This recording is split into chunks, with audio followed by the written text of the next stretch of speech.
एक कहावत है कि mother is the first teacher and teacher is the second mother.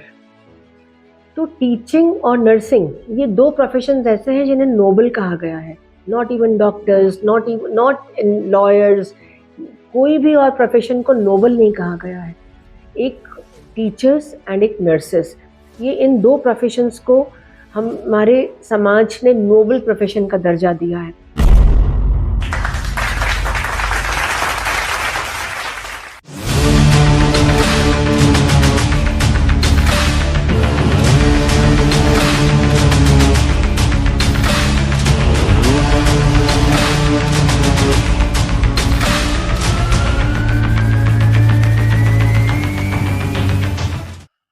सबसे पहले इंटरनेशनल वुमेन्स डे की हम सभी महिलाओं को, सभी पुरुषों को जो उन महिलाओं का सम्मान करते हैं, उनकी वैल्यू करते हैं, उनके काम को एक्नॉलेज करते हैं, इन सभी को इंटरनेशनल वुमेन्स डे की हार्दिक हार्दिक बधाई।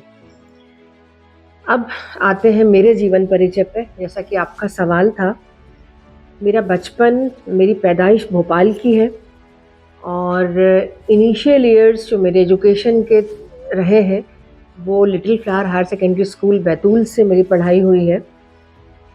उसके बाद मैं शिफ्ट हो गई थी कार्मल कॉन्वेंट स्कूल भोपाल में, मेरी पढ़ाई हुई है। उसके बाद मैं बुरहानपुर से भी मैंने 12th जो है वो बुरहानपुर से किया है। मेरे परिवार में मेरे पिताजी वो क्लास 1 ऑफिसर थे। He was in water resource division. Retirement उनका बुरहानपुर से ही हुआ है।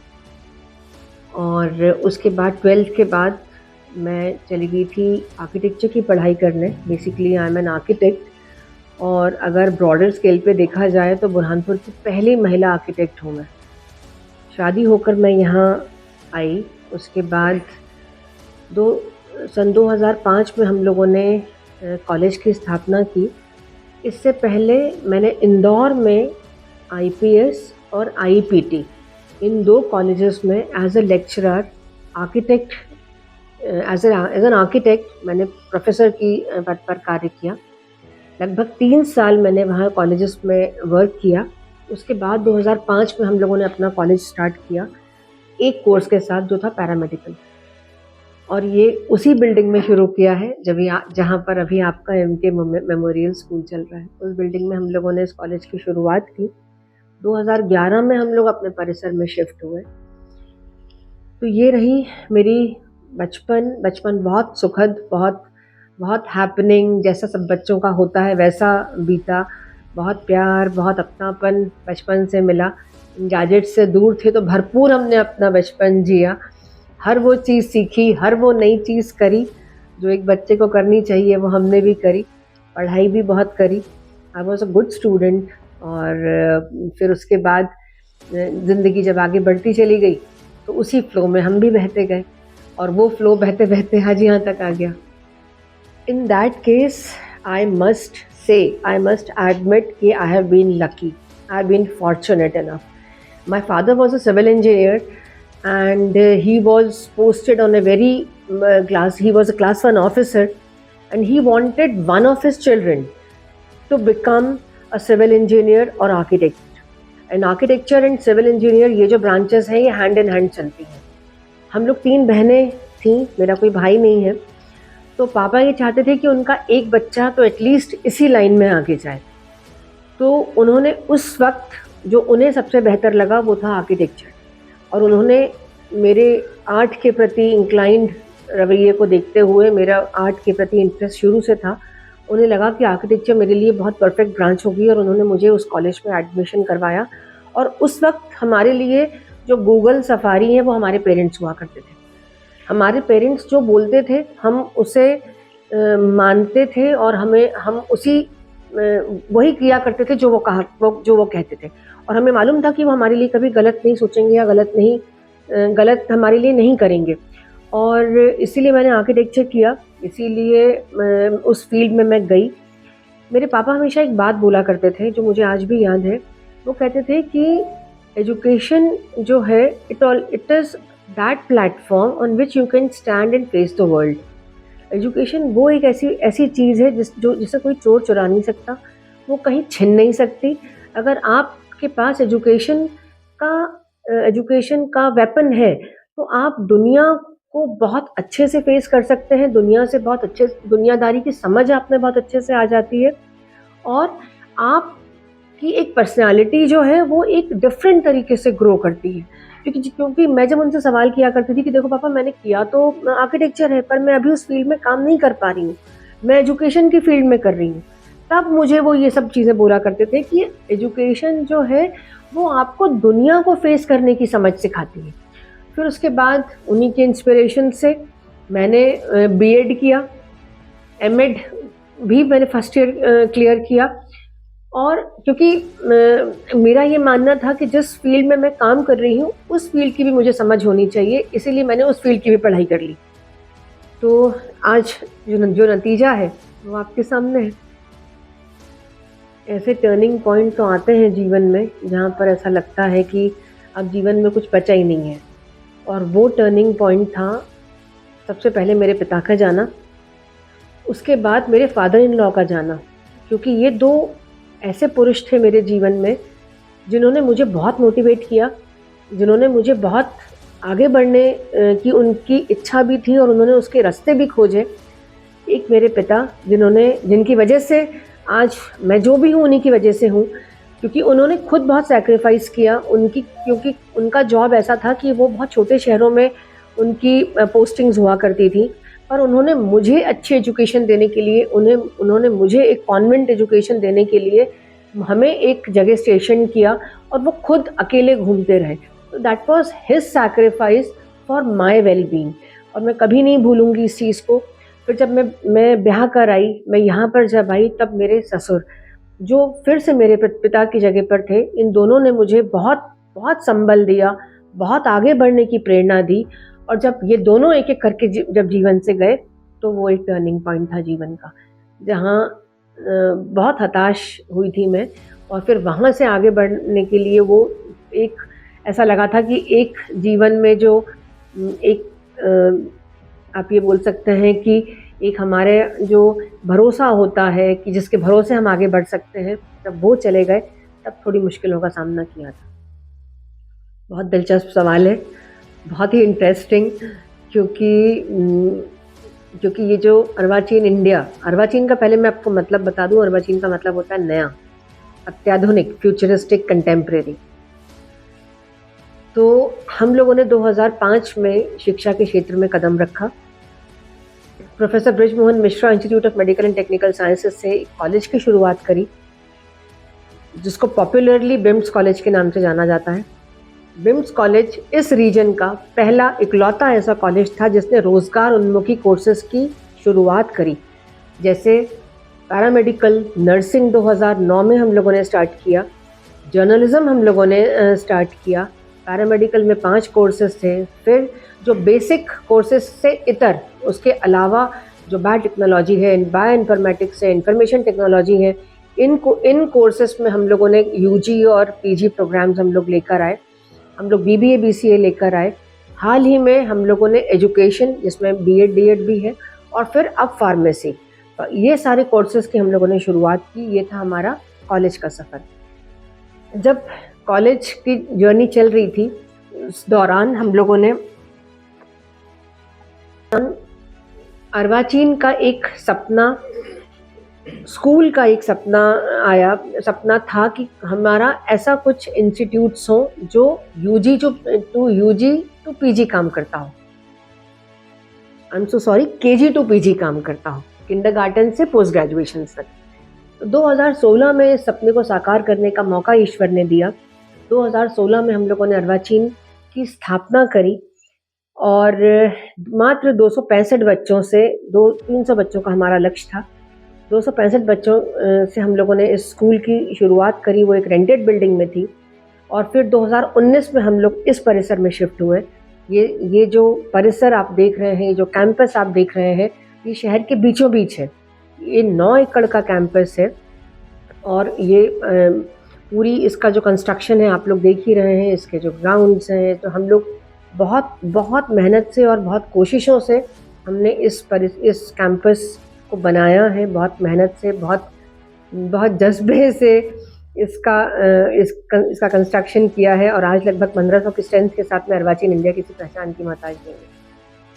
जो स्कूल का नाम है वो है Arvachin India School for Holistic Learning. ये जो वर्ड होलिस्टिक है इसका मतलब होता है संपूर्ण। तो बच्चे का संपूर्ण सर्वांगीण विकास, स्कूल जो होता है उसके ऊपर महती जिम्मेदारी होती है, क्योंकि बच्चा अपना जीवन के 11-12 साल, उससे ज़्यादा इनफैक्ट 12 साल फर्स्ट से लेकर 12 तक और 3 साल और लगभग 14-15 साल बच्चा अपना स्कूल में गुजारता है। घर के अलावा स्कूल उसका सेकेंड होम होता है।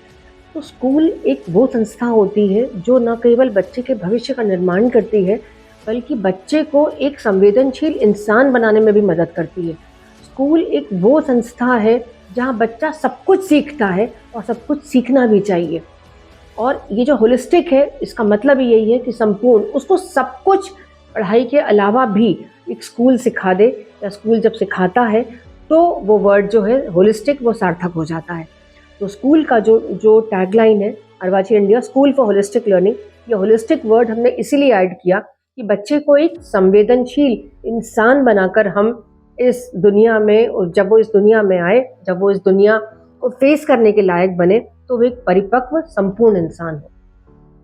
एक और टैगलाइन है हमारी, fastest growing school of the region, और वो एक्चुअली है, क्योंकि जितनी जल्दी अर्वाचीन अपनी पथ पर चल रहा है, क्योंकि मेहनत हम लोगों की बहुत है इसके पीछे, हम लोग बहुत मेहनत करते हैं, इंडिविजुअल 1-to-1 अटेंशन देते हैं बच्चे के ऊपर। और शायद यही रीज़न है कि ये जो पेरेंट्स हैं, जो हमारे वेल विशर्स हैं, वो उन्होंने हमें ये कहने का मौका, अवसर दे दिया, it is the fastest growing school of the region. देखिए, चैलेंजेस के बिना तो कोई भी काम खड़ा ही नहीं होता है। चैलेंजेस पर्सनल लाइफ में हो या प्रोफेशनल लाइफ में हो, वो आते ही रहते हैं, आते ही हैं, और संघर्ष करके ही हमें जो दिखता है वो एक बहुत सुखद सा, एक बहुत ऐसा दिखता है कि हाँ, इन्हें तो सब कुछ तश्तरी में परोस कर मिला है, पर ऐसा बिल्कुल भी नहीं होता है। जो भी इंसान, जहाँ भी हमको दिखता है कि वो वहाँ इतना बड़ा चमकता सितारा है, या कोई भी ऐसा नज़र आता है कि हाँ ये बहुत सक्सेसफुल है, और उस सक्सेस के पीछे की जो कहानी होती है वो सच में बहुत संघर्षपूर्ण भरी होती है, और वो खाली वही व्यक्ति जानता है, चाहे पर्सनल लेवल पे हो, चाहे प्रोफेशनल लेवल पे हो। उसका एक छोटा सा उदाहरण मैं देना चाहूँगी कि जो कोविड का वक्त आया था, वो लगभग 2.5 से 3 साल स्कूल्स बंद थे। स्कूल के ऊपर तो सच में बहुत बड़ी गाज गिरी थी, क्योंकि ना एडमिशन्स थे, लेकिन अपने जो भी और जो फाइनेंशियल खर्चे थे वो तो चल ही रहे थे, लेकिन जो इनटेक था या जो एडमिशन्स थे वो पूरी तरह से बंद थे। तो वो एक बहुत संघर्षपूर्ण काल था, सभी के लिए था, स्कूल्स के लिए और ज़्यादा चैलेंजिंग था। और इसके साथ साथ कोई भी काम जो हमको दिखता है कि हाँ इस लेवल पे पहुंच गया है, उसके पीछे तो संघर्षों की बहुत बड़ी कहानी होती है। वो कहानी मुझे लगता है यहाँ बताना उचित भी नहीं है, और वक्त की भी नज़ाकत है, लेकिन कोई भी काम बिना संघर्ष के खड़ा नहीं होता। चाहे आप छोटे से छोटा काम भी ले लो, उसके पीछे भी बहुत लंबी कहानियाँ होती हैं। लेकिन हाँ, फिर भी हम ये बोलना चाहेंगे कि ईश्वर अगर आपके साथ है, उस मेहनत को ईश्वर ने ब्लेस किया है, उस मेहनत को अगर ईश्वर ने साकार किया है, और अगर आपके पास आज वो सक्सेस है, या आज वो आपके पास शोहरत है जिसके आप हकदार हैं, तो ईश्वर ने आपको सही मायने में ब्लेसिंग दी है। आप सही मायने में जो आपने संघर्ष किया, हम वो भूल जाते हैं, हमारा संघर्ष हम भूल जाते हैं वो जब ईश्वर हमें देता है, क्योंकि ऐसे कितने सारे लोग हैं जो मेहनत करते हैं पर वो सक्सेसफुल नहीं हो पाते। तो उस मामले में या उस केस में तो हम सच में बहुत लकी हैं, हम सच में बहुत फॉर्चुनेट हैं कि हमने मेहनत करी और ईश्वर ने उसका हमको प्रतिफल दिया। एक कहावत है कि mother is the first teacher and teacher is the second mother. तो टीचिंग और नर्सिंग, ये 2 प्रोफेशंस ऐसे हैं जिन्हें नोबल कहा गया है। Not even doctors, not lawyers, कोई भी और प्रोफेशन को नोबल नहीं कहा गया है। एक टीचर्स एंड एक नर्सेस, ये इन 2 प्रोफेशंस को हमारे समाज ने नोबल प्रोफेशन का दर्जा दिया है। तो टीचर तो वो होती है जो एक बच्चे को संवारती है, जो एक बच्चे को भविष्य के लिए तैयार करती है, उसके भविष्य का निर्माण करती है।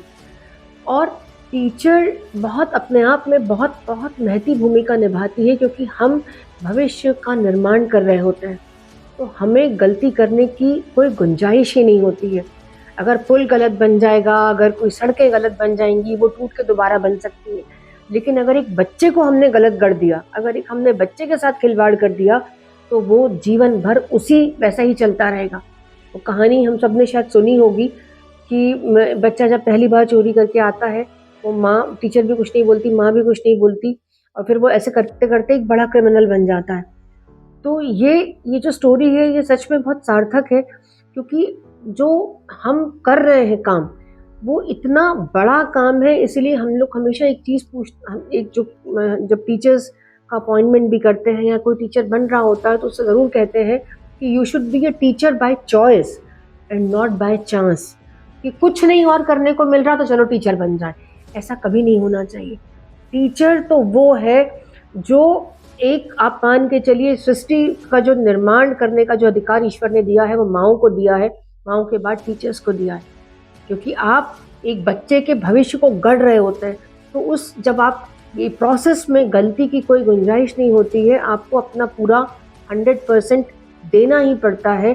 क्योंकि जब वो बच्चा बहुत बड़ा हो जाएगा, जब ज़िंदगी बहुत आगे निकल जाएगी, तो आपने उसके साथ क्या व्यवहार किया था, आपने उसके साथ क्या किया था, वो बच्चा हमेशा याद रखेगा, उसके मेमोरी में हमेशा रहेगी। क्योंकि स्कूल की मेमोरी जो होती है बच्चे के जीवन में, हमेशा बहुत महती भूमिका निभाती है। मुझे आज भी अपने टीचर्स याद हैं, मुझे आज भी वो याद है कि किसने मुझे क्या सिखाया था, किसने मेरे साथ क्या किया था, मुझे आज भी वो याद है। तो मैं हमेशा अपने टीचर्स को एग्ज़ाम्पल दे के बोलती हूँ कि हमेशा बच्चे की मेमोरी में आप रहने वाले हो। तो ऐसे एग्ज़ाम्पल सेट करो, उसको इतना प्यार दो, क्योंकि टीचर्स का पहला और फ़ॉरमोस्ट काम है प्यार देना। पढ़ाई तो सेकेंडरी है, study and education will follow, but a child should get the love of mother and teacher. Teacher का पहला और फ़ॉरमोस्ट काम है कि हर बच्चे को अपने दिल से लगाना, वो भले पढ़ाई में अच्छा हो या नहीं हो। अगर बच्चा पढ़ाई में अच्छा नहीं होगा तो किसी और फील्ड में अच्छा होगा, क्योंकि ईश्वर ने अगर बच्चे को बना के भेजा है, ईश्वर ने अगर बच्चे को जन्म दिया है, तो कोई ना कोई खूबी तो उसमें डाल कर ही भेजा है। अब ये काम होता है टीचर्स का कि वो उस बच्चे को तराशे, उसमें क्या खूबी है वो ढूंढे और उसको उजागर करे। ये काम टीचर का है, और टीचर ने ये काम बहुत बखूबी करना चाहिए। हम लोग बहुत मेहनत कर रहे हैं, हमारी टीम बहुत मेहनत कर रही है, और हमारे जो बच्चे हैं इसीलिए शायद हर फील्ड में बहुत बहुत अच्छा, बहुत फ्लरिश कर रहे हैं, बहुत अच्छा परफॉर्म कर रहे हैं। देखिए, आजकल का जो ज़माना है, उसमें बहुत सारे डिस्ट्रैक्शंस हैं। आपका सवाल ये था कि ऐसे वो क्या कारण है कि बच्चा अपने ट्रैक से भटक जाता है और टीचर्स भी उसमें बहुत हद तक मदद नहीं कर पाते हैं। एग्ज़ैक्टली यही आपका सवाल था, और इसका उत्तर ये है कि आज के ज़माने में डिस्ट्रैक्शंस बहुत ज़्यादा हैं, जो शायद पहले नहीं हुआ करते थे। और एक और चीज़ मैं इस मंच से बोलना चाहूँगी कि पहले जो पेरेंट्स थे, वो बहुत कंसंट्रेटेड थे। अगर बच्चे को टीचर ने कुछ स्कूल में बोला है या कोई डाँटा है या हल्का सा कुछ, इवन टीचर्स थप्पड़ भी मार दिया करते थे। ये हमारे टाइम की बात मैं बता रही हूँ। और घर पे आकर अगर आ गया है बच्चा, और घर पर आकर बच्चे ने बोला है कि हमको टीचर ने आज मारा है, तो घर पे हमको और डाँट पड़ती थी कि तुमने ही कुछ किया होगा। लेकिन आज वो ज़माना नहीं है। अगर टीचर बच्चे को डाँटता है और बच्चा घर जाके बताता है, तो पेरेंट्स का जो रिएक्शन होता है वो बहुत ख़राब तो नहीं बोल सकते, लेकिन हाँ, बहुत आश्चर्यजनक होता है कि आपने हमारे बच्चे को क्यों डाँटा। क्योंकि कोई भी टीचर बच्चे को अनर्गल परेशान नहीं करना चाहता है। मान लो उसने कुछ गलती करी होगी, कुछ ना कुछ मस्ती करी होगी, कुछ ना कुछ तोड़-फोड़ करी होगी स्कूल में, तभी टीचर बच्चे को डाँटता है। लेकिन जब पेरेंट्स उसको शय दे देते हैं, तब वो बच्चा जो है वो उसको मालूम है कि मैं कुछ भी गलती करूँगा तो मेरे पेरेंट्स मुझे शय दे देंगे। तो इस केस में टीचर की जो पावर बोलने, या टीचर की जो टीचर के पास एक हथियार हुआ करता था, वो यूज़ नहीं कर पाता टीचर। ये तो हुई पुरानी बात। आज के जो बच्चे हैं उनके हाथ में डिस्ट्रैक्शंस बहुत ज़्यादा हैं, और उनको सही रास्ते पे लाने के लिए या तो पेरेंट्स हैं या टीचर्स हैं। पर उनको उनको गलत रास्ते पे लेकर जाने के लिए बहुत सारी चीज़ें एकदम तैयार खड़ी हैं। सबसे पहले उसमें ये फ़ोन, गैजेट्स जो हैं, ये सारी चीज़ें ऐसी हैं कि जो बच्चे के भटकाव का सबसे बड़ा कारण है।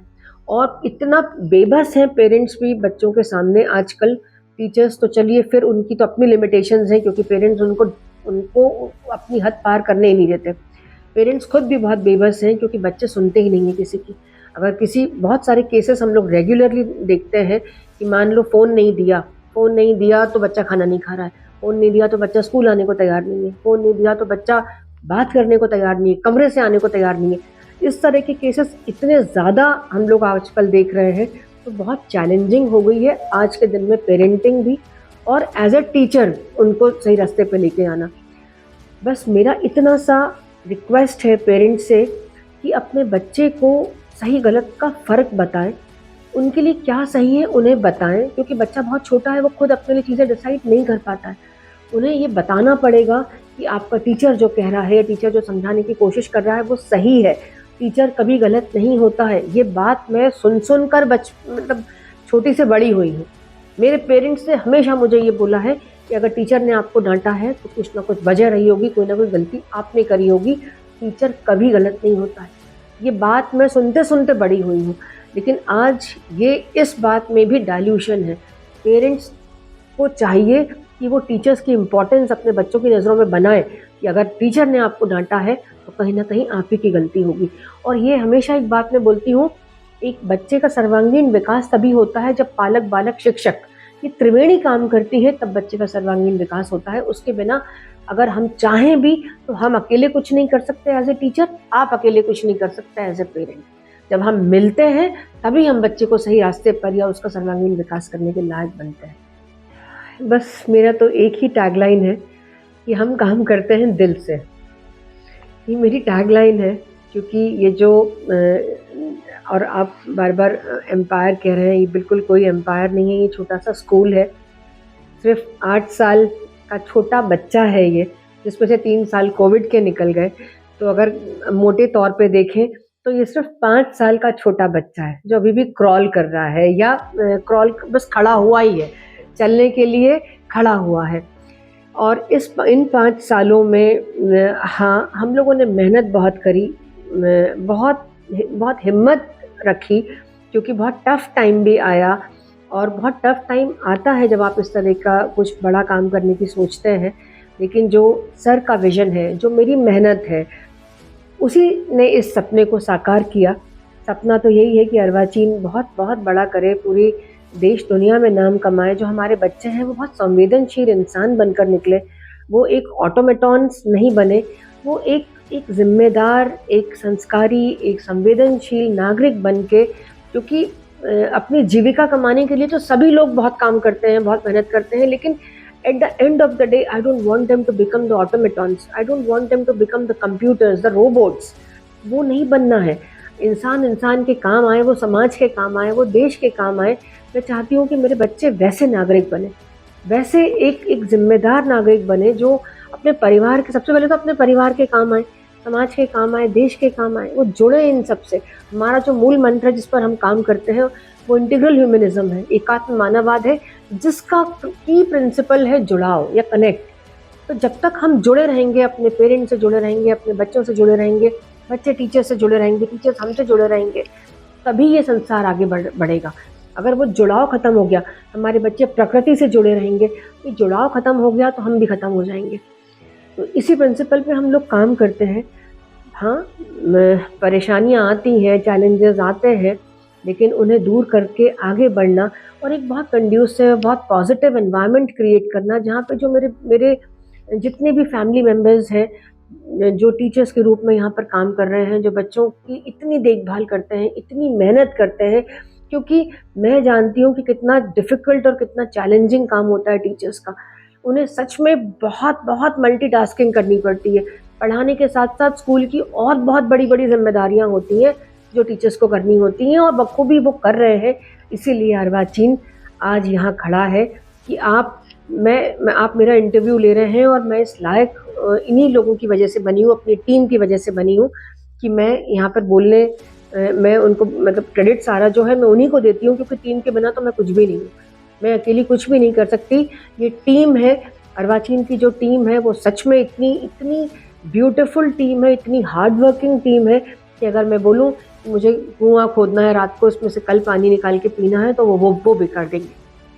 इतनी ब्यूटीफुल, इतनी वंडरफुल, इतनी हार्ड वर्किंग टीम के साथ हम काम करते हैं, शायद इसीलिए इतना अच्छा काम कर पा रहे हैं। इन सब की प्रेरणा तो मुझे उन छोटे-छोटे बच्चों को देखकर मिलती है। मैं कितनी भी परेशान हूँ, कितनी भी तकलीफ़ में हूँ, अगर थोड़ी बहुत बीमारी भी मुझे हो, तो भी मैं जब उनकी मासूम स्माइल्स देखती हूँ, उनकी इनोसेंट सी जब वो जो चहलकदमी करते हैं, वो जो मुझसे आके लिपटते हैं, जब वो ये सब करते हैं, तो मैं अपनी तकलीफ़ें भूल जाती हूँ और उनके बीच रहकर मुझे काम करने की और प्रेरणा मिलती है। मुझे उनके बीच रहकर बहुत मेरा वो they all are my stress busters. जब भी मैं थोड़ा भी लो फ़ील करती हूँ, मैं उनके पास चली जाती हूँ और वो मुझे वो एनर्जी देते हैं, मुझे वो जज़्बा देते हैं कि मुझे हाँ, बहुत काम करना है। मुझे बहुत उनके बीच में रहते हुए उन्हें बहुत प्यार करना है। यही वही मेरी प्रेरणा का स्रोत है, जो मेरे जीवन में ऐसे लोग थे जिन्होंने मुझे इस लायक बनाया, जिन्होंने मुझे इस काम करने के जज़्बा दिया। मेरे फादर इन लॉ, मेरी मदर इन लॉ, मेरे हस्बैंड, मेरे बच्चे, ये सब लोग जो मेरे जीवन में हैं, वो मुझे बहुत काम करने की प्रेरणा देते हैं। ये मुझे बहुत आगे बढ़ने की प्रेरणा देते हैं, एक अच्छा इंसान बने रहने की प्रेरणा देते हैं। मुझसे कहीं कोई गलती नहीं हो, अगर हो भी जाए, क्योंकि हम सब इंसान हैं, हमसे गलतियाँ होती हैं, लेकिन हाँ, उन गलतियों को मानना और फिर आगे बढ़ना, ये मुझे प्रेरणा जो है, ये सब इन्हीं लोगों से मिलती है। और सबसे बड़ी बात, मेरे ऊपर ईश्वर का हाथ है। मैं बहुत ईश्वर को मानने वाली महिला हूँ। बहुत ईश्वर ने अच्छे दिन भी दिखाए हैं, बहुत सारे सबक भी सिखाए हैं। वो अगर हमारे मन का कर रहा होता है, तो अच्छी बात है, लेकिन कभी हमारे मन का वो नहीं कर रहा होता, तो वो जो हमारे लिए बेहतर है, वो कर रहा होता है। तो मैं ईश्वर को बहुत मानती हूँ, वही मुझे सही रास्ता दिखाता है, वही मुझे सत्मार्ग पर चलने की प्रेरणा देता है। इन्हीं सब लोगों के बीच में मैं I am very blessed, I must say कि you all are like well wishers to us. जितने लोग मेरे साथ हैं, वो सब मेरी प्रेरणा का, सब मेरी एनर्जी का स्रोत है। जितने लोग हमारे लिए अच्छा सोचते हैं, जितने लोग मुझे प्यार करते हैं, जितने लोग मेरे वेल विशर्स हैं, they all are the source of my energy. वो ही मुझे प्रेरणा देते हैं कि बस मैं बढ़ती रहूँ आगे। इंटरनेशनल वुमेन्स डे, पहले तो ये बता दूँ कि खाली एक दिन नहीं होता है। वुमेन्स डे 3 साल के 365 दिन होता है। हमें संसार की कल्पना भी नहीं कर सकते एक महिला के अस्तित्व के बिना। एक बहुत फेमस सेइंग है, मैंने कहीं पढ़ी भी थी, कि half of the world is lifted by women. It is not half of the world, it is the entire world is lifted by women. हमारी कोई पुरुषों से हमारी कोई बराबरी नहीं है, हमारा कोई मुकाबला नहीं है। हम दोनों जो हैं वो एक गाड़ी के 2 पहिए हैं जो साथ-साथ चले और साथ-साथ जीवन में काम करें। ईश्वर ने हमारी ऐसी संरचना बनाई है। हम अपने काम अच्छे से करें, एक पुरुष अपने काम अच्छे से करे और हम मिलकर इस प्रकृति को, इस सृष्टि को, इस देश को हम कहीं न कहीं ऐड ऑन करें, ये हमारा कर्तव्य होना चाहिए। आज के युवाओं से मैं ये कहूँगी कि जो यूथ है, जो युवा शक्ति है, उसमें बहुत ताकत है। अपनी उस शक्ति को, अपनी उस ताकत को सही दिशा में इस्तेमाल करें। डिस्ट्रैक्शंस बहुत सारे हैं, एक तरह का सेल्फ सेंटर्डनेस जो आजकल के युवाओं में आ गई है, ये जो एक मी टाइम वाला कॉन्सेप्ट चल रहा है, हम अपने बारे में सोच रहे हैं, अपने बारे में ना सोचकर हम इस समाज के बारे में सोचें, क्योंकि ये जो यूथ है, ये कुछ भी कमाल कर सकता है, ये कुछ भी काम कर सकता है।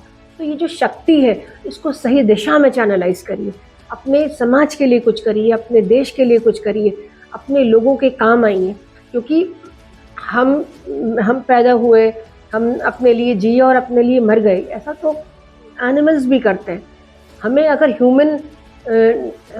हमें योनि मिली है, हमें अगर इंसानों की योनि मिली है, हम इंसानियत का एक दूसरा पर्याय बने, हम मदद करें एक दूसरे की, हम एक दूसरे की हेल्प करें, एक दूसरे को साथ लेकर आगे बढ़ें, जहाँ तक हो सके अच्छे कर्म करें, क्योंकि आपके अच्छे कर्म ही आप तक लौट कर आएंगे। आप जो बोएंगे आप वही पाएंगे। तो आप एक अच्छी दिशा में प्रयासरत हों, ये मेरा आज के युवाओं से कहना है। और महिलाओं से तो ये कहना है कि आप कुछ भी कर सकती हैं। आप ईश्वर की वो अद्भुत रचना है जिसको ईश्वर ने अपने बाद वो शक्तियाँ दी हैं। ईश्वर ने आपको एक सृजन की शक्ति दी है जो ईश्वर ने अपने पास रिजर्व रखी थी, तो वो शक्ति आपके पास है। जो आप सृजन कर सकती हैं तो आप कुछ भी कर सकती हैं। लीड लैब और आसिफ भैया के बारे में उनको बहुत सारी शुभकामनाएं मैं देना चाहूँगी, क्योंकि मैंने उनका भी स्ट्रगल देखा है, मैंने उनके भी चैलेंजेस देखे हैं, वो कहाँ से आज कहाँ पहुँचे हैं। तो मेरी बहुत सारी शुभकामनाएं उनके साथ हैं। और लीड लैब एक अच्छा काम कर रहा है, क्योंकि जो समाज में बदलाव होते हैं वो ऐसी छोटे छोटे प्रयासों से ही होते हैं। तो जो आप काम कर रहे हैं वो अद्भुत है, इसको करते रहिए, अद्वितीय है। इसको निरंतर आप करते रहिए। और बहुत सारी शुभकामनाएं मेरी आपके साथ हैं। आप जो काम कर रहे हैं बहुत अद्वितीय, बहुत अच्छा काम कर रहे हैं। Thank you so much for this opportunity that you had given to me, and I am so thankful to you कि आपने मुझे इस लायक समझा कि मैं इस मंच से अपनी बात कह सकूं। Thank you so much.